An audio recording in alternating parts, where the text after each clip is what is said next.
Assalamualaikum warahmatullahi wabarakatuh. Alhamdulillahirrabbilalamin. Amma ba'du. Yang terhormat kepada dosen pengampu Dr. Helena Nelis MPD, saya akan memperkenalkan diri. Nama saya Muhammad Zikri Raihan dengan NIM 2312585. Di sini saya akan mempresentasikan atau membahas tentang peran dan tanggung jawab pemerintah dan sekolah dalam manajemen kurikulum. Peran dan tanggung jawab pemerintah dan sekolah dalam manajemen kurikulum. Kurikulum adalah fondasi pendidikan. Kurikulum yang efektif sangat penting untuk meningkatkan kualitas pendidikan. Dalam sesi ini kita akan membahas peran penting pemerintah dan sekolah dalam memastikan kurikulum yang efektif dan relevan dengan kebutuhan anak bangsa. Langsung saja kita mulai pembahasannya. Pemerintah memiliki peran yang sangat penting dalam pengembangan kurikulum yang meliputi tahap pengembangan, implementasi, evaluasi, dan revisi kurikulum. Setiap tahap tersebut memerlukan keterlibatan berbagai pihak dan memiliki tanggung jawab yang spesifik. Yang pertama adalah pengembangan kurikulum. Pengembangan kurikulum adalah tahap awal dalam proses manajemen kurikulum yang diinisiasi oleh pemerintah. Pemerintah bertanggung jawab untuk merancang kerangka dasar kurikulum yang akan digunakan di seluruh jenjang pendidikan. Adapun langkah-langkah yang dilakukan dalam pengembangan kurikulum meliputi penetapan tujuan pendidikan, desain struktur kurikulum, menentukan pendekatan pembelajaran, keterlibatan stakeholder, implementasi kurikulum, penyusunan dan penetapan kebijakan kurikulum. Terbagi menjadi beberapa poin. Yang pertama adalah pengembangan kurikulum, implementasi, evaluasi, dan revisi.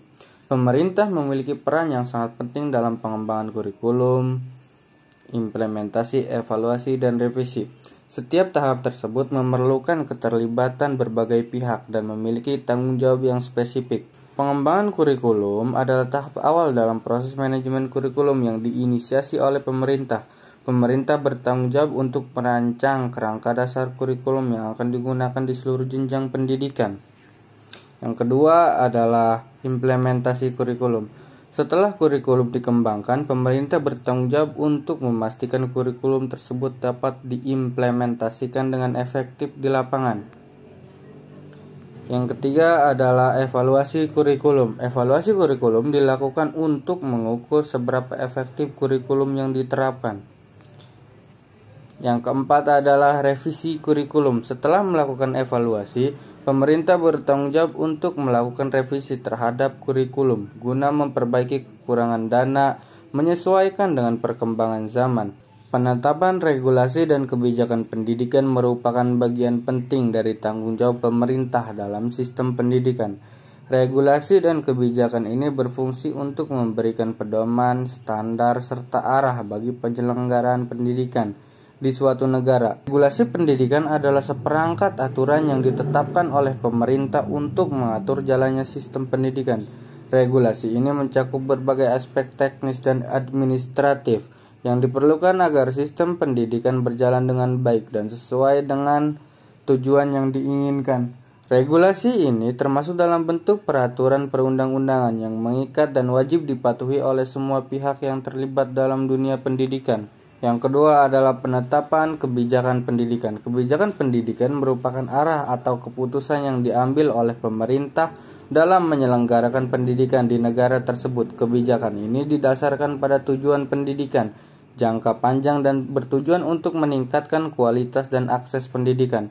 Beberapa kebijakan pendidikan yang sering diterapkan pemerintah meliputi kebijakan kurikulum, kebijakan akses pendidikan, kebijakan pendidikan gratis dan subsidi, kebijakan pengembangan sumber daya manusia. Selanjutnya adalah pelatih dan pengembangan guru.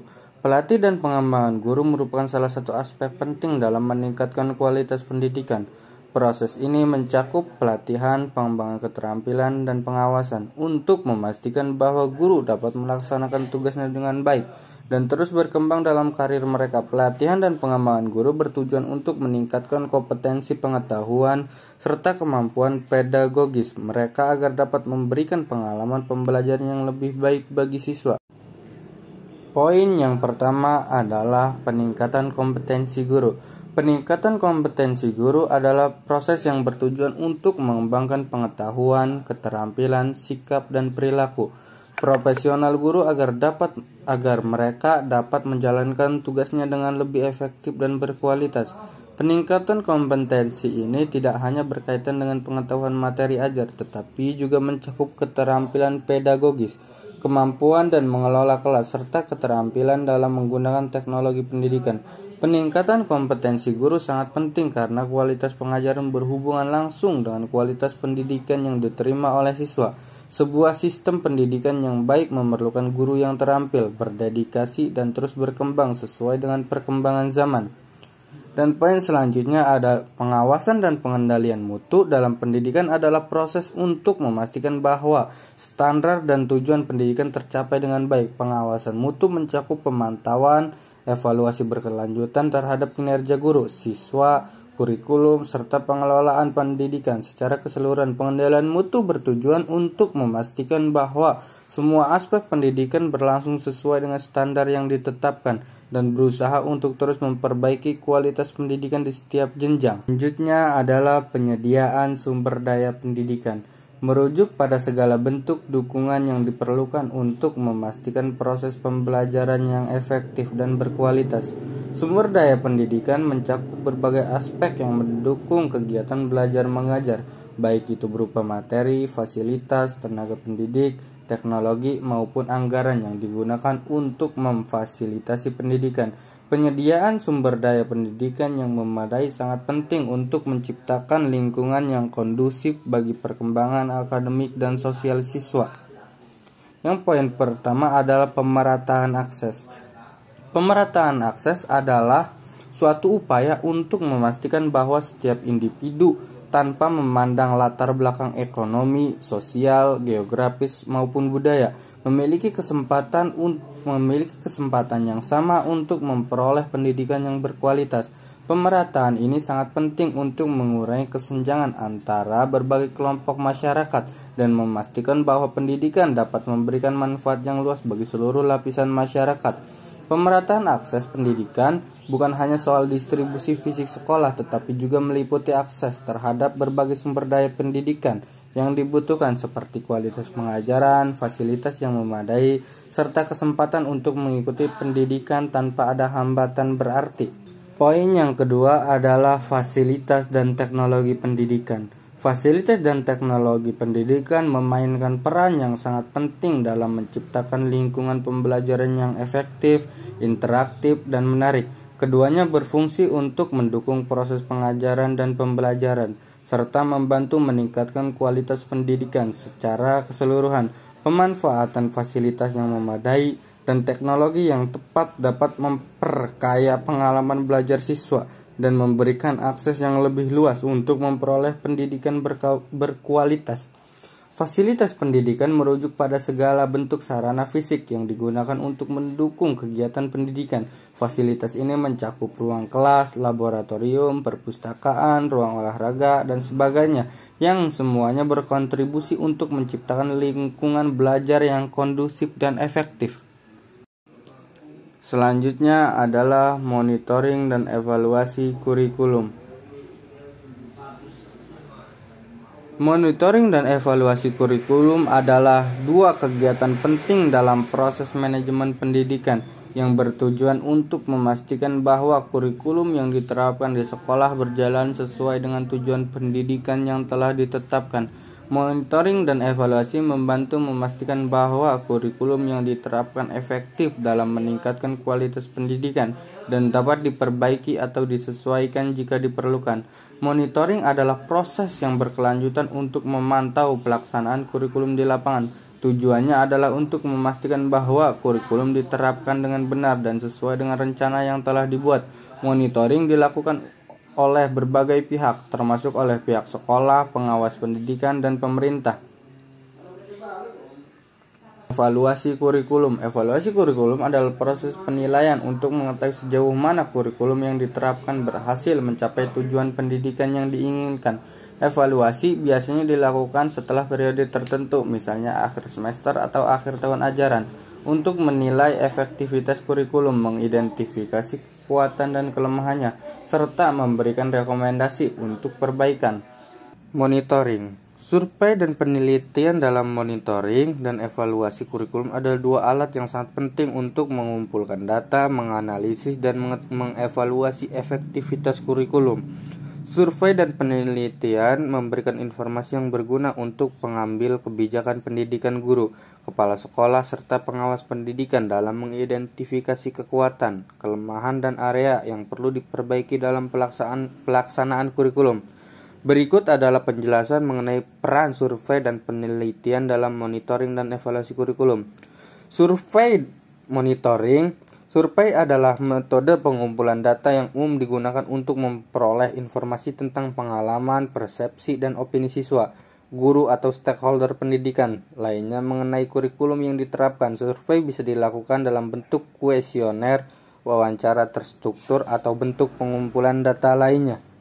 Selanjutnya adalah inovasi dan adaptasi terhadap perubahan. Inovasi dan adaptasi terhadap perubahan merupakan hal yang sangat penting dalam konteks manajemen kurikulum pendidikan. Dalam dunia yang terus berkembang pesat, baik dari segi teknologi, ekonomi, sosial, maupun budaya, kurikulum pendidikan harus mampu berinovasi dan beradaptasi agar tetap relevan dan efektif dalam memenuhi kebutuhan peserta didik serta masyarakat umum. Inovasi dan adaptasi dalam manajemen kurikulum pendidikan sangat penting untuk menjawab tantangan zaman dengan mengintegrasikan teknologi, memperbarui keterampilan yang relevan dengan dunia kerja, serta memperhatikan kebutuhan sosial dan emosional siswa. Pendidikan dapat terus berkembang untuk mencetak generasi yang siap menghadapi masa depan. Pemerintah, pendidik, dan semua pemangku kepentingan harus terus berkolaborasi untuk mengimplementasikan perubahan yang diperlukan agar pendidikan tetap relevan dan efektif. Baik, kita lanjut ke pembahasan selanjutnya, yaitu sekolah mengadaptasi kurikulum sesuai kebutuhan lokal. Dalam konteks pendidikan yang dinamis, kurikulum tidak boleh bersifat statis. Kurikulum perlu diadaptasi dan disesuaikan dengan kebutuhan lokal agar relevan dan efektif dalam mencapai tujuan pendidikan. Adaptasi kurikulum ini melibatkan penyesuaian isi, metode, dan evaluasi pembelajaran agar sesuai dengan karakteristik, potensi, dan tantangan yang dihadapi oleh masyarakat setempat. Yang pertama adalah penerjemahan dan adaptasi kurikulum. Pentingnya adaptasi kurikulum. Relevansi dengan konteks lokal. Adaptasi kurikulum memastikan bahwa materi pembelajaran yang relevan dengan kehidupan sehari-hari siswa, sehingga mereka dapat mengaplikasikan pengetahuan dan keterampilan yang diperoleh dalam konteks lokal. Pengembangan potensi lokal. Dengan memasukkan unsur-unsur lokal ke dalam kurikulum, potensi daerah dapat dikembangkan secara optimal. Misalnya daerah dengan potensi pertanian dapat memasukkan materi tentang teknik pertanian modern atau kewirausahaan di bidang pertanian. Selanjutnya, pelestarian budaya lokal. Adaptasi kurikulum dapat menjadi sarana untuk melestarikan budaya lokal seperti bahasa daerah, seni tradisional, dan nilai-nilai kearifan lokal. Selanjutnya, peningkatan mutu pendidikan. Kurikulum yang adaptif dapat meningkatkan mutu pendidikan karena siswa merasa lebih termotivasi dan terlibat dalam proses pembelajaran yang relevan dengan kehidupan mereka. Contoh adaptasi kurikulum. Di daerah pesisir, kurikulum dapat memasukkan materi tentang pengelolaan sumber daya laut, teknik perikanan, berkelanjutan, dan pariwisata bahari. Di daerah dengan potensi kerajinan tangan, kurikulum dapat memasukkan materi tentang desain produk, teknik produksi, dan pemasaran produk kerajinan, penyisipan bahasa daerah ke dalam mata pelajaran di sekolah. Dan untuk peran sekolah dalam penerjemahan dan adaptasi kurikulum sebagai panduan utama dalam penyelenggaraan pendidikan seringkali bersifat umum dan dirancang untuk diterapkan secara nasional atau bahkan internasional. Namun, setiap sekolah memiliki konteks, kebutuhan, dan karakteristik siswa yang unik. Oleh karena itu, peran sekolah dalam penerjemahan dan adaptasi kurikulum menjadi sangat penting untuk memastikan bahwa kurikulum tersebut relevan dan efektif dalam konteks lokal. Selanjutnya adalah peran sekolah dalam pelaksanaan kurikulum. Sekolah memegang peranan sentral dalam pelaksanaan kurikulum. Kurikulum yang dirancang secara ideal oleh pemerintah atau tim pengembangan kurikulum pada akhirnya akan diimplementasikan di tingkat sekolah. Oleh karena itu, efektivitas pelaksanaan kurikulum sangat bergantung pada peran aktif dan komitmen dari seluruh komponen sekolah. Berikut adalah beberapa peran utama sekolah dalam pelaksanaan kurikulum: penerjemahan dan adaptasi kurikulum, pengelolaan proses pembelajaran,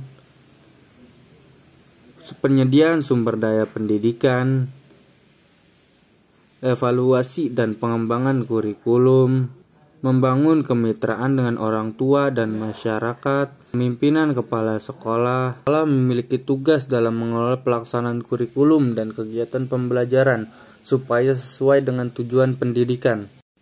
Selanjutnya adalah peran sekolah dalam pengembangan kurikulum.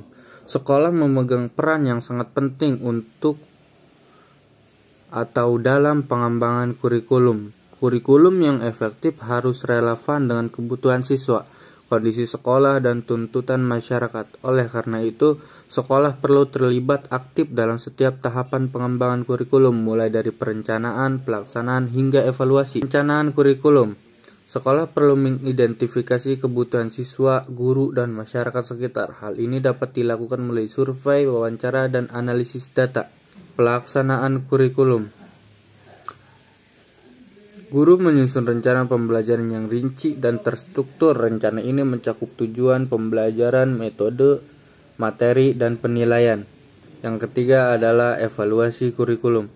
Sekolah mengumpulkan data tentang efektivitas kurikulum melalui berbagai metode seperti tes, observasi, dan wawancara.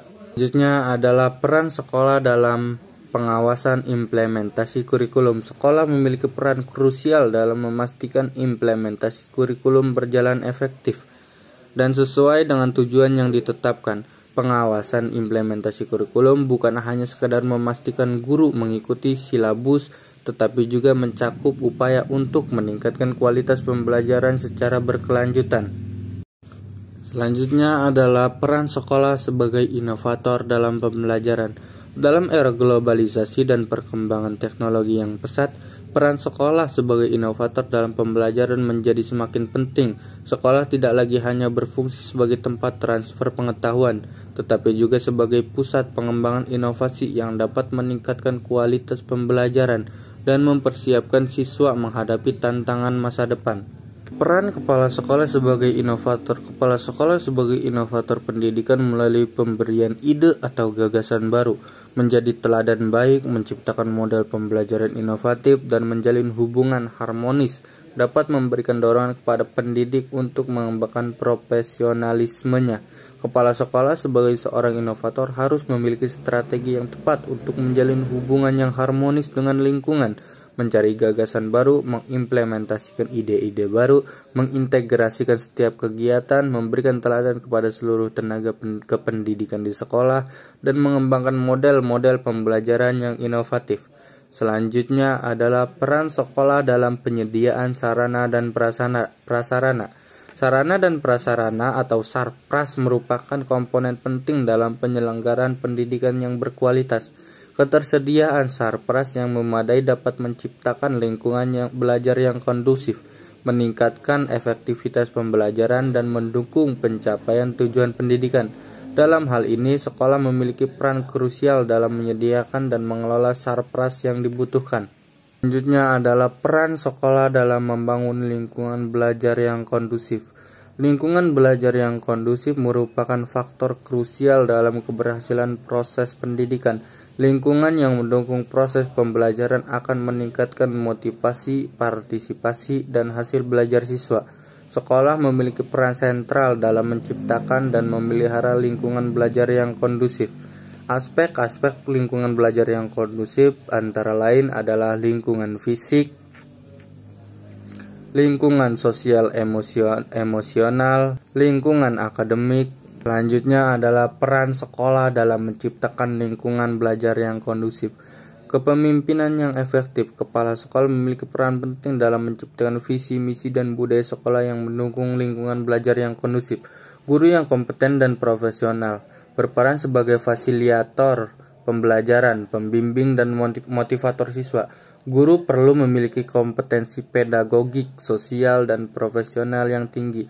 Keterlibatan orang tua dan masyarakat sekolah perlu membangun kemitraan yang kuat dengan orang tua dan masyarakat untuk mendukung proses pembelajaran siswa. Selanjutnya adalah peran sekolah dalam kolaborasi dan stakeholder. Sekolah sebagai lembaga pendidikan formal memiliki peran yang sangat penting dalam membangun dan memelihara hubungan kolaboratif dengan berbagai pemangku kepentingan. Kolaborasi ini bertujuan untuk menciptakan lingkungan pendidikan yang kondusif, meningkatkan kualitas pembelajaran, dan mencapai tujuan pendidikan secara optimal. Berikut adalah beberapa peran sekolah dalam berkolaborasi dengan stakeholder. Membangun komunikasi yang efektif. Sekolah perlu membangun saluran komunikasi yang efektif dengan semua pemangku kepentingan, termasuk orang tua, masyarakat, dunia usaha, dan pemerintah. Komunikasi yang terbuka dan transparan memungkinkan sekolah untuk memahami kebutuhan dan harapan pemangku kepentingan, serta menyampaikan informasi tentang program dan kegiatan sekolah. Pentingnya kolaborasi. Kolaborasi antara sekolah dan pemangku kepentingan sangat penting karena menciptakan lingkungan belajar yang mendukung, meningkatkan kualitas pembelajaran, meningkatkan relevansi pendidikan dengan kebutuhan masyarakat, meningkatkan akuntabilitas sekolah, membangun rasa kepemilikan. Selanjutnya adalah tanggung jawab sekolah. Peran dan tanggung jawab sekolah dalam manajemen kurikulum sangat penting untuk memastikan kualitas pendidikan yang optimal. Yang pertama adalah perencanaan kurikulum. Sekolah bertanggung jawab dalam merancang kurikulum yang sesuai dengan standar pendidikan nasional dan kebutuhan lokal. Hal ini mencakup pemilihan materi ajar, metode pengajaran, serta penetapan tujuan pembelajaran yang relevan dan terukur.